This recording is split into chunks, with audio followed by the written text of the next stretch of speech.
Good afternoon student.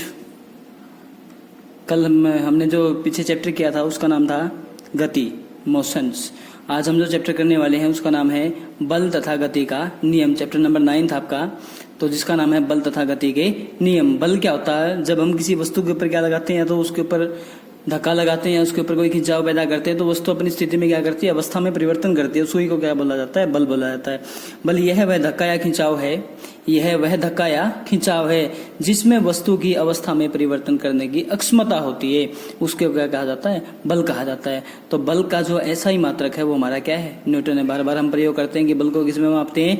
Newton में। तो Newton को एन द्वारा प्रदर्शित किया जाता है। N is equal to kilogram per metre square. बल एक आपकी कैसी राशि है? बल एक सदिश राशि है। सदिश का मतलब क्या होती है? सह प्लस में दिश, दिशा सहित। तो क्योंकि इसमें क्या होता है, दिशा तथा परिमाण दोनों क्या होते हैं? विद्यमान होते हैं, जिसके कारण इसको क्या बोला जाता है? एक सदिश राशि बोला जाता है। तो बल के प्रकार, बल कितने प्रकार का होता है? बल के प्रकार हैं जो आपके नंबर 1 घर्षण बल यानी फ्रिक्शन बल।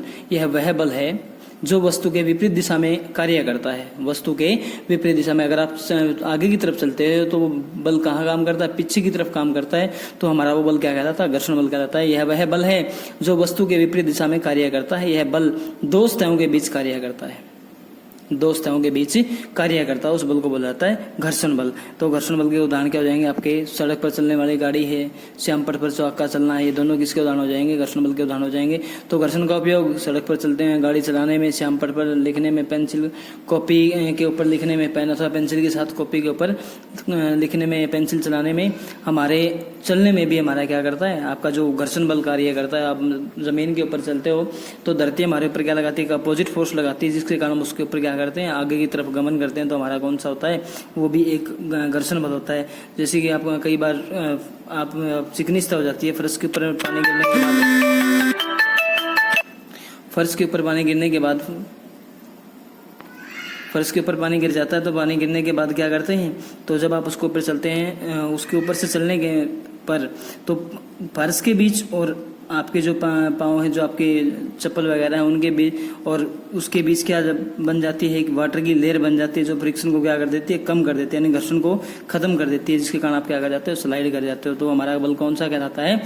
घर्षण बल कहलाता है। तो मशीनों को बनाने में भी हम इसका क्या करते हैं? उपयोग करते हैं। जैसे आप किसी सॉफ्ट वगैरह के डिजाइनिंग करते हो तो उसके ऊपर हम क्या लगाते हैं? तो मशीन के एक टूल की सहायता से उसके ऊपर कट लगाते रहते हैं। तो वो पोजीशन किसकी सहायता से दी जाती है? वो भी हम घर्षण बल की सहायता से क्या करते हैं? प्रिपेयर करते हैं। उसके बाद घर्षण को कम करने के क्या क्या उपाय हैं? घर्षण को कम कैसे किया जा सकता है?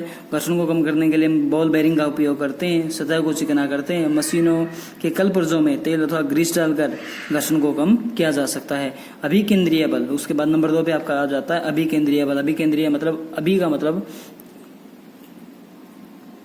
अभी केंद्रीय बल, किसी वस्तु के ऊपर, किसी वस्तु की वृत्तीय गति करने पर केंद्र से वस्तु पर एक बल कार्य करता है जो वस्तु को केंद्र की ओर, अभी मतलब अंदर की ओर, वस्तु को कहाँ की तरफ खींचता है? अंदर की ओर खींचता है। तो केंद्र की ओर आकर्षित करता है, उसे बोला जाता है अभिकेंद्रीय बल। एक इसका अपोजिट हो जाता है आपका अपकेंद्रीय बल। अपकेंद्रीय बल का मतलब क्या होता है? किसी वस्तु की गति पर वस्तु क्या करता है? केंद्र उसके ऊपर एक बल लगाता है। वो बल को कहाँ की साइड लगता है? बाहर की साइड लगता है। तो केंद्र से बाहर की तरफ लगने वाला बल आपका क्या कहलाता है? अपकेंद्रीय बल कहलाता है। जैसे आपकी क्या दूध में मदानी चलती है, तो मदानी चलते वक्त क्या करती है? तो अंदर की तरफ क्या लगा? फोर्स लगा के उसको बाहर की तरफ धकेलती रहती है, जिसके कारण इसमें कौन सा बल कार्य करता है? अपकेंद्रीय बल कार्य करता है। नंबर 4 पे आ जाता है आपका चुंबकीय बल।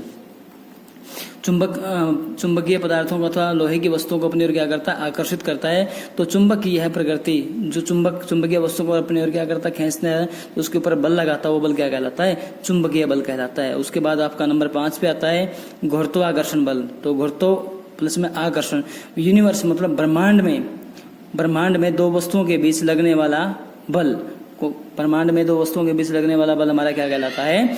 गुरुत्वाकर्षण बल कहलाता है। पृथ्वी द्वारा चंद्रमा पर लगने वाला बल हमारा कौन सा होता है? गुरुत्वाकर्षण बल। तो ये ब्रह्मांड में दो वस्तुओं के बीच लगने वाला बल हमारा क्या कहलाता है? गुरुत्वाकर्षण बल कहलाता है। उसके बाद गुरुत्व बल क्या होता है? गुरुत्व बल, पृथ्वी प्रत्येक वस्तु को अपने केंद्र की ओर क्या करती है? खींचती है। पृथ्वी प्रत्येक वस्तु को अपने केंद्र की ओर आकर्षित करती है, तो खींचती है। पृथ्वी द्वारा वस्तु पर लगाया गया बल क्या कहलाता है? गुरुत्वाकर्षण बल कहलाता है।